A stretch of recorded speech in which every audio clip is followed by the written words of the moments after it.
Well, thank you, Paige, and welcome everyone. Thank you for joining us for this webinar today, and thank you for taking time out of your day to dive into learning. Well, I greatly appreciate that there's a number of board members here. Wow, what do we have? 60%, 66% board members, and so many of you are concerned about your underfunded reserve. So I appreciate that, and I welcome you. We're going to work on that problem today because we want to lead you to an improved future. And that starts with understanding what the problem is and how to get out of it. For today, we're going to walk through today's program with this agenda.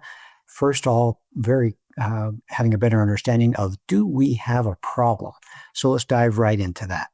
A few things I want to share and some basic principles, and one of them is that owning real estate is expensive. In the community association industry, we've heard so many times that owning a condominium can be a carefree way to live.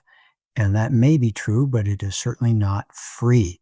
There are major common area components, projects that need to happen on a regular basis throughout the association, and that needs to be paid somehow. So owning real estate is expensive, and owning in a community association is no different. The second thing is that the board is responsible to sustain the association. They set the budget, the homeowners provide the cash. It's a symbiotic relationship where they work together. And I enjoy this cartoon here because it's two gentlemen speaking to each other, and they're saying this fiduciary thingy really complicates pillaging a corporation. And it's a joke at the situation. And it's just a reminder that board members are fiduciaries. They are responsible to look after the best interests of the corporation and its members. So we have to be very careful that you board members and the managers who support you are making wise, informed decisions. And the third is that Mother Nature and Father Time are very real and very powerful, and as of today, undefeated. Every day the sun comes up, there's weather events, and the properties that we live in and work in are wearing down. And we have to appreciate that they are the enemy. The enemy is not state law. The enemy is not the governing documents or the enemy is not the board of directors. The enemy is Mother Nature and Father Time. We need to fight up against them, put up a good defense, or they're going to get the upper hand and turn our properties into, with enough years, dirt. So the question is, do we have a problem, and how big is it? And for everyone here listening to the program, joining us here, that's your question today. Do we have a problem? How big is it? What am I going to do about it? We start out with this idea. When I was thinking about the webinar today, I was thinking about how we are carried downstream into the future. We have this current that's drawing us forward. And so I started thinking about this idea of river rafting on a current. And we start out with no problem. And no problem is, it's a sunny day, we're on some inner tube type things, we're in the shallow water, and no problems. We are here just to have fun. We have no concerns. And so that's a starting point. Then we start to think, okay, well, how fast is the water flowing? And for your association, that means how fast is everything deteriorating? How fast do we need to move just to keep up? Because Mother Nature and Father Time are in control. They're driving us downstream. So what's that number at your association? And that is a very specific number. And we get to that by looking at your component list. We've done this in a prior webinar where we show the component list here, something similar to this. You can see pool furniture, roofing, asphalt, repainting, hallways, things like that. And we take it one step further and we do a calculation on this. We put another column on the right and we call it the cost of deterioration. And it is literally the cost of the project divided by its useful life. You can see it very easily here in the second line item. $1,000 divided by 10 years is $1,000 per year. If you can do the math, it's $8,000 a year for the roof, $8,000 for the roof project divided by 20 years is $4,000 a year. For all your components, you add them up, and everything at the association here is deteriorating at 20,170 per year. If you are setting reserves aside at 20,170 per year, your deterioration rate, you're really not getting anywhere. All you're doing is keeping from falling farther behind. So if you're in a catch-up mode, you need to be setting reserves aside more than that. If you're in a surplus situation, like some associations are, it's okay to dial it back a little bit and slow down your reserve funding to get back to a good safe place, which is the 100% level. So that's your deterioration rate. That's how it's calculated. It's all based on your reserve components, and it should be custom to each and every association. Now that you know how fast basically the water is flowing, then you need to ask, what is our starting point? Are we starting at a good place? Or are we starting in trouble? You can see these people looks like they're either taking a break or starting their river rafting trip at a very peaceful place where it's nice and shallow. They're just smiling for the camera, no worries.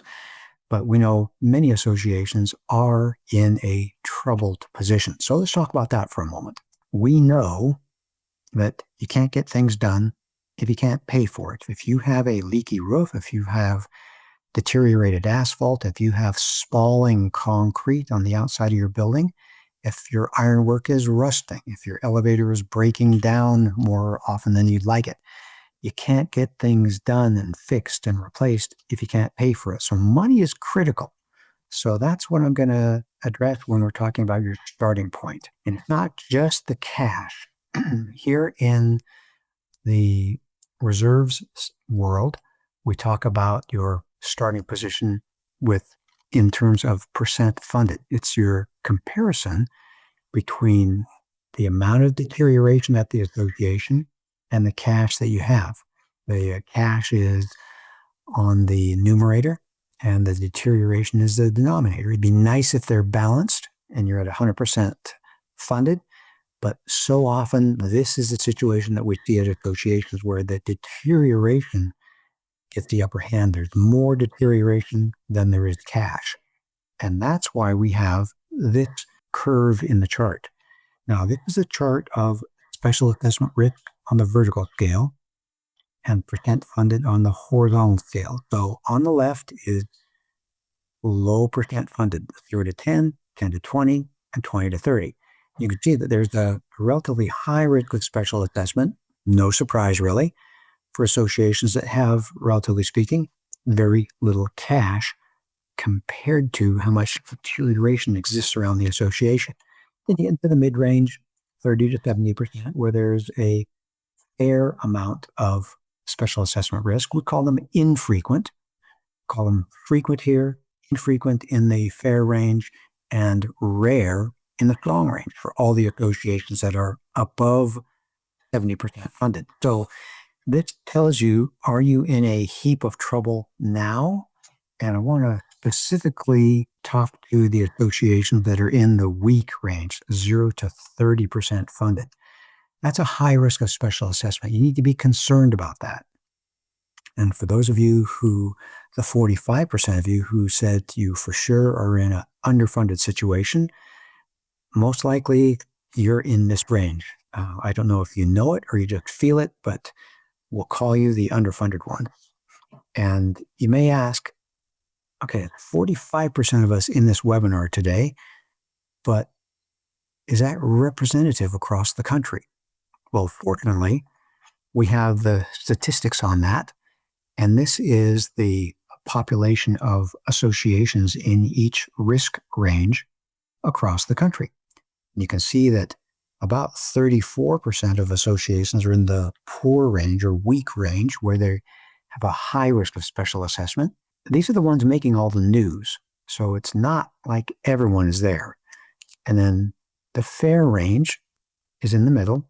And actually, that's the largest population of associations in the middle, where they have infrequent special assessments here and there. Maybe a big unsettling event, maybe a surprise. They don't have a lot of margin. They have special assessments periodically. And then there's 26% of associations are in the strong range, where they just don't even think about special assessments because they have the cash set aside. They've been responsible over the years. Now, that's the national profile. And some of you are thinking, well, that's not my reality. And if that's what you're saying, maybe that's because you're in Florida. Florida is one of the 2 states in the country that give homeowners the opportunity for a line item veto for reserve funding. Now, about 2 years ago, that was partially taken away. And so in the last couple of years, more Florida associations are responsible to address their reserve needs. But still, there's so many community associations in Florida that have gotten themselves behind. 49% of associations in Florida are in the weak range. And that's why, if you were going to ask what state in the union would we have a Champlain Towers South tragedy, I would guess Florida. And then you add, not only is it the association with a very disproportionate amount of poorly funded associations, it's also a state with warm temperatures, moist ocean air, things like that. Now, the other state is Ohio. It doesn't have quite as many associations, and so it doesn't make the news as much. But this may be your reality if you live in Florida or Ohio. So at this point, we know how fast the river's flowing, that dollars per year of deterioration. We know where to find it. It's in your reserve study. It's a calculation. It's a number. And now you know that your reserve funding needs to be in that kind of range. And you also know how well equipped we are or aren't. Where are we starting? Where's our starting point? And that's what we measure with percent funded. But still, the question is, how big is our problem? We know how fast things are deteriorating at our association. We know what our starting point is, fair, weak, or strong. But how big is the problem at our association? So let's spend a moment talking about that. And that's important because you need to identify what's our first step. What are we going to do now that we maybe have learned something about our association? Do I go this way? Do I go that way? How am I going to solve this problem? As a board member, as a manager, what's my move? And you need to start screwing up your courage because you need to know that you got to do something. Now, we look at this in the reserve study industry with what we call the expense map. It's your chart of annual reserve expenses. It's a nice, easy way to see what's going on in front of you in the future. This is how you can see the future and prepare for it.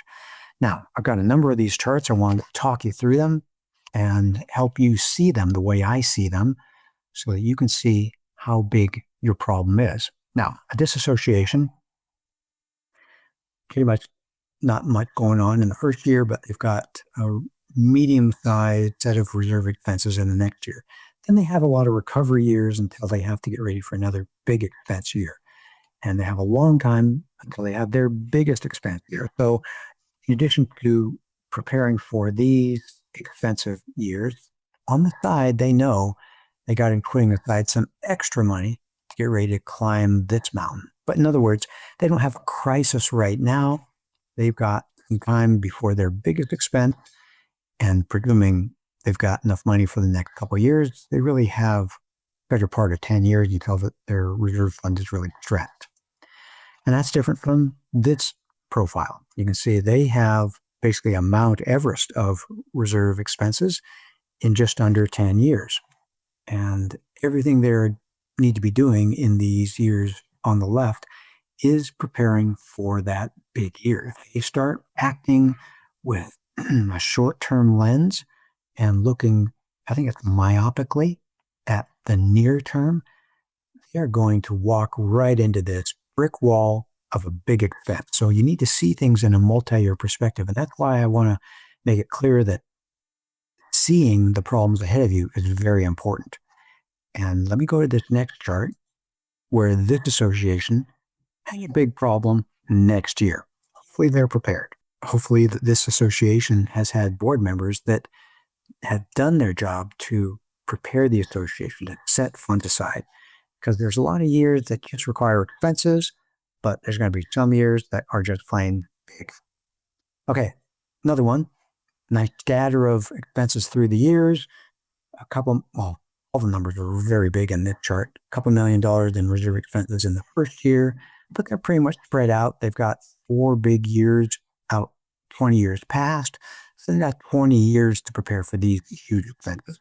Another different profile, a lot of scatter. It looks almost random through the years, but they've got to be, this is like a river that you're rafting that just has rocks. It's all rapid. From where you put in the water to where you take out. That's rapid all the way, no reckoning points. And that's different from hit profile, where you have some very discrete, scary moments spread out. And so you need to be prepared, make sure you're oriented, make sure your raft is pointed in the right direction, aimed for the safe part of the passage through that set of rapids. And I had to put in the property that I was working on yesterday. And this is a sad property, I can say it, because they've allowed, you can see what their normal profile is of expenses. All these little guys. Well, they've done pretty much close to nothing. And they have all piled up. And now they have some real deferred maintenance. They have a leaky roof. There's more than just the roofing material. They're going to have to replace the plywood and some of the structure underneath the roof. They've just made it a very expensive project. So different associations have different profiles. So the question is, what are the hazards in your path? You can see something coming up pretty soon for this river rafting group, or you can see this group has gone through a hazard and it's come out poorly. And in the association world, we would say this is a messy special assessment, or special assessment that didn't get passed, and the roof is continuing to leak, and the asphalt is cracked, and they don't even have enough money for the entry gate. So big problem with this association. Now, not the river that defines your result, because this is a picture of something very much like the Grand Canyon river rafting tour that I took a few years ago, where you're going through some pretty significant rapids, but you're well equipped. You have the equipment, you have a guide and an assistant guide, and you have a big motor at the end of the raft. So you have the wherewithal to get through trouble, and you have experts guiding your way. So even if you have a difficult situation, I showed you some of those annual reserve expense charts, that's where a lot of problems. If you have the cash, if you have the plan, you can be just fine. And that's what I want to make sure you pick up here, that the upcoming expenses doesn't mean that you're going to suffer. The expenses just mean you have challenges. If you have a plan and if you have the cash, you're going to be okay. So let's turn to that subject. How are you going to be okay? Let's get you a plan and let's get you some cash. And this portion of the program we call, what are our options? And we start off with the understanding and the expectation that all of you are going to say, well, my budget's tight. I get that. I've been in this industry 38 years, and every association that I've worked on says their budget is tight. Large associations, small associations, old ones, new ones, high rises, sprawling plan developments, they all say their budget's tight. What are you going to do in the light of your budget being tight? Well, there is a chart that I'm showing that is the cost of deterioration at this association. It starts out at this point in time, about $12,000 per year, and it's gradually going to float upward with inflation as all their things, all their projects get a little more expensive each year. Same association, same project, but everyone gets inflated, and it's just their roof, their asphalt, their pool, their elevator. The expectation is this is what we're going to have to face at our association. The question is, again, what are we going to do? Well, I'm going to divide the problem into two parts. One is the expenses, and let's talk about that first. Can you make some of your expenses go away? Well, maybe or maybe not. You can defer some of them carefully or creatively. We've done a webinar recently, earlier this year actually, that talked about how it gave some examples where I had an association with 2 elevators and very little money. They're old elevators. They're starting to break down more often. What we helped them figure out was to get one elevator modernized, basically cut the project cost in half, and plan to do the other one in 5 years, with everyone primarily using the new elevator in the interim. And that was able to give them enough time to get this project done, use the backup elevator for a few minutes, or not a few minutes, for basically it was going to be about a year, and then have the new elevator that's going to be reliable, faster, smoother, and cross their fingers that they could make it 5 years while they accumulated more funds to get that second one. So there's ideas like that you can do. You can perhaps spread out some roof projects. Maybe they don't all have to be done in 1 year. Maybe you can spread them out over 3 or 4 or 5 years. But I want to make it clear that those things need to get done. There's very few projects that you can actually snap your fingers and make them go away. An example might be a small solution like a pool restroom. Let's say maybe you have a men's and a ladies' room at this point in time, and maybe you close one and just make it into a storage room and make the other one a unisex room. That's probably fine, as much as the pool restrooms get used. And that can save you half of your cost of renovating pool restrooms. But remember, ignoring roofing, painting, asphalt, hallways, elevators, boilers, chillers doesn't make them go away. Those projects are still there, needing to get done. So it's very rare that you can actually make a project go away. Sometimes you can minimize the cost by taking good care of it and getting 25 years out of something that originally you expected to only be able to get 20 years of service in. So you can defer some things if you care for them or if you creatively manage them, but you can't magically solve problems just on the expense side. You need to talk about cash. You need to talk about income. You have 3 tools here: increasing your budgeted assessments, levying a special assessment, or getting a loan. There's 3 tools that we have here. And I'm going to walk you through what these look like. First is talking about increasing your assessments. And the first is a step increase. Remember, our hypothetical here is that the deterioration rate at this association is $12,000 per month, and it's going to go up with inflation. And so what this association did, they've been setting aside $8,000, $6,000, $5,000, whatever, over the past 10 or 20 years. They've got themselves a healthy deficit, but they have governing documents, there's state law that allows them to increase their assessment to $12,500. Okay? And that's a little bit more than their deterioration rate. So they're not falling further behind, and they're actually a little bit each year catching up. So maybe they're at 30% funded this year, 33%, 38%, 42%, 47%, 50%, things like that. They're gradually catching up.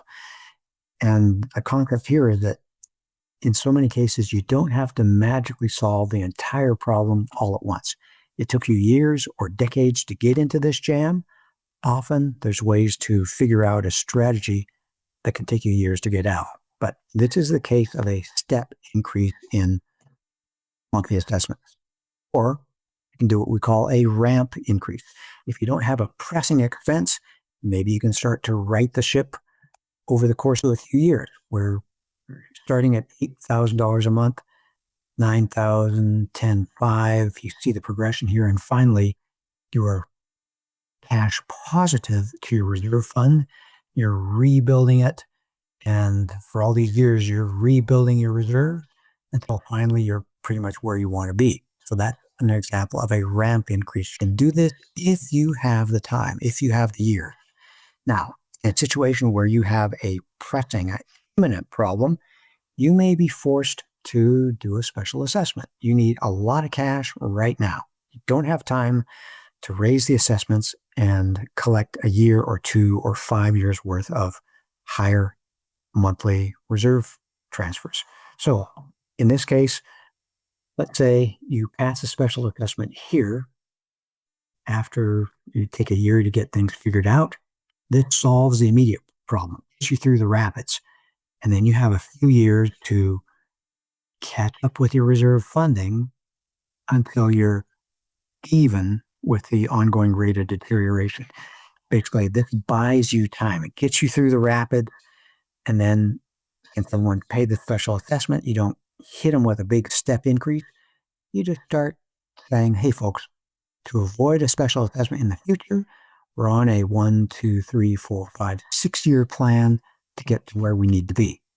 All right, that's what a special assessment plan can look like. Or it can be a loan plan. And I want to make sure you understand this. Same hypothetical that you started out at $8,000 per month at this place. You've been underfunding for years, and the banker says, okay, we can give you a loan with two conditions. You pay it all back in 1, 2, 3, 4, 5, 6, 7 years, and you raise your assessments high enough that not only are you keeping up with ongoing deterioration, you're paying me back because I need the money to you. I gave it to you, you borrowed it, and now it's time for you to give it back. So what you look at here, look how high their reserve funding, their reserve transfers have gone. 15 grand. That's almost twice what they had been doing. And so the lesson here is that once you are beholden, once you are accountable to a banker who has given your money, they make the rules. They are the boss. And if they say you need to significantly increase your assessment, the only thing you can say is, yes, sir, or yes, ma'am. Now, if I look at this, I think, holy smokes, if this association would have increased their assessment 5 years ago, even just up to their cost of deterioration, they could have avoided this whole problem and an expensive loan. So, yes, loans are a viable option for many associations, but they're an expensive choice. All right. As I was preparing for this webinar the last week, I have a sample property, and I was going to walk you through some actual thought process and help me develop this kind of thing. And I realized I wanted to show you the examples and realized that I had enough content here that I didn't have time to actually do the show and tell. So the question is, do you want to watch this demonstrated in real time? And so get your hands ready to raise hands, because I'll record going through some of these decision points with our UPlanet software to illustrate what I would do in this situation or that situation, what other options on a sample property. And give me a hands raised if you would like me to shoot a little web capture video. It'll probably end up being 20 minutes or so that you can look at on your own. Paige, did I describe it appropriately? Yeah, I believe so. And it looks like hands are shooting up. So there's definitely interest. Okay. And just to clarify, so this would be a video that Robert records and then includes a link in the webinar outline. So make sure that you fill out the survey at the end of the webinar to receive that outline, but it'd be something that you get to watch on your own time. Yeah, definitely some interest coming in, Robert. Okay, cool. Are we at the 50% point? Because if people don't care, then I'm not going to shoot it. We are definitely getting to the 50% point. Okay. I will, yeah, that was my magic number. So I'll presume your estimate is good, and we'll move on with the program. And I'll shoot a little web capture video this weekend. In addition to cash, there may be some other problems in your path, and that's some absence of annual increases at your association. Basically, if you've trained your association to not expect increases, they are resistant to change. That's a problem. Or if you have a history of special assessments and your owners feel tapped out, they're like, okay, we've given more than enough money to you guys and we are done. And that sometimes goes hand in hand with no trust in the board, where the board has no what we call political capital. So there's financial cash and there's goodwill that is political capital. So there's these other factors that are dialed into this, where if you have no history of increases, you basically trained your association to live in the past. If you've been special assessing them, they're probably tired and worn out. And if you've been closed with your board meetings, closed with financials, if you have, well, I'm not going to go down all the things, but I'm a real believer in transparency and open financials. So if you don't have the owners trusting you, then you have an additional problem. And I just wanted to show this slide that it is very expensive to pay back a loan compared to a special assessment, compared to budgeted funding. Budgeted funding is magic because you put the money in over time, over 15 years, over 20 years, whatever it is, you earn interest. The bank is actually helping your association. And the opposite is the case in a loan where you are helping the bank. You're paying interest to the bank. And the whole idea here is that there are options. There's expense side options and there's funding side options. And discuss it with your reserve side professional. They are going to know what custom solution might work best for you. And at the same time, start knocking on doors. Show some goodwill. Make your message clear that the association, there's a bad guy out there. It's Mother Nature and Father Time. We need to keep up. Our assessments haven't kept up, and we need your help to be on board because there's going to be an assessment increase. You got to start knocking on doors. And that takes us to the conclusion part of our program here. So let me wrap up our webinar today. And I want to make it very clear that success at your association, success at recovering from underfunded reserves is as much communication as it is financial.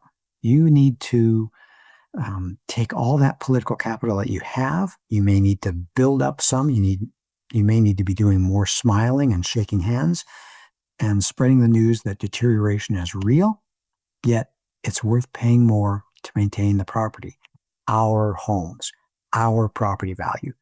And you can see at this association, the board members are all exasperated. They're trying to talk about things, the reserve funding, and people are saying, I don't care. I don't even buy green bananas. I don't care about tomorrow. There are associations out there that really, it may take time just to build some political goodwill, build that political capital. So this is communication and financial. It requires political capital. It's going to take the goodwill that you've earned. And beyond that, remember, owning real estate is expensive. There's no way around that. Typically in reserves, we find that an association needs to fund their reserves at about 25% of total budget. So about 25% of all the cash you bring in should be set aside towards the reserve fund. You should only be spending 75% of your cash. That's typical. The typical range is somewhere between 15 and 40%. And the reserve fund typical mean point is about 25%. So keep that in mind. And you may have to raise your assessments to increase the size of transfers to reserves. And then finally, understand that in addition to success being as much communication as it is financial, taking advantage of the political capital you've built up, it's not just money. Understanding that owning real estate is expensive, communicating that to the homeowners. Success may take time to turn it around. It may take time to gather the cash. It may take time to build your political capital. And if all else fails and you have a desperate situation and you need an emergency exit, there is an emergency exit available for some associations out there, and it's called association dissolution or deconversion. It's a whole host of new problems, but there are many associations that are starting to investigate this, realizing that they have let their associations go and they're past the turning point and they may be beyond the point of recovery. So there is that outside thing. I'm not going to go down that path, discussing that in today's webinar. Success is all about budgeting to pay your bills, both operating and reserve. But by doing so, you minimize special assessments, you minimize deferred maintenance, you minimize costs because things get done on time, you maximize owner enjoyment, you maximize community spirit, and you maximize property values. Good things happen when you provide the cash to get things done, you have a plan to get there. So it's a journey to the future, and Reserve Study is going to guide you there. Now, we're here at Association Reserve. You can reach us at reservestudy.com. We've prepared over 90,000 reserve studies. We're going to hit the 100,000th reserve study sometime this year. We have a lot of resources on our website, written and video resources, again, at reservestudy.com. If you are a video type person, maybe it's easier for you to go straight to YouTube and search for Reserve Study videos there. A very large amount are there. If you find one that you like, sign up for our channel so you'll be notified when we drop something new. Full size webinars, short portions of webinars, little 2-minute segments here and there, lots of content there. And then if you're a reader, we have a book. It's called Understanding Reserves. Earlier this year, we just released the second edition of this book. It's available at a very reasonable cost on Amazon. Again, Understanding Reserves. Got a copy here on my desk that I will sign and hand out to someone who asks an interesting question in our upcoming Q&A. And I'll put a link to chapter 1 on our webinar outline so you can get a taste, see if the writing is per your style. I do think that you will like it. And I mentioned that we have this online reserve calculator. It's called You Plan It. It's free with every completed professional reserve study here at Association Reserves. It's user-friendly. All calculations are per National Reserve Study standards, and it allows you to do some poking around and some what-if analysis. Our clients who use it say that it really helps them explore options and see the future more clearly. And another resource we've developed specifically for board members is our 30-minute weekly podcast for board members called HOA Insights, Common Sense for Common Areas. It's a podcast designed to encourage and equip the hardworking board members out there who are leading their associations forward. We feature current topics, current subject matter experts, and once a month we have a board hero that we profile. So it's a lot of fun that we have celebrating board members, helping them, again, in the hard work they do, leading their associations forward.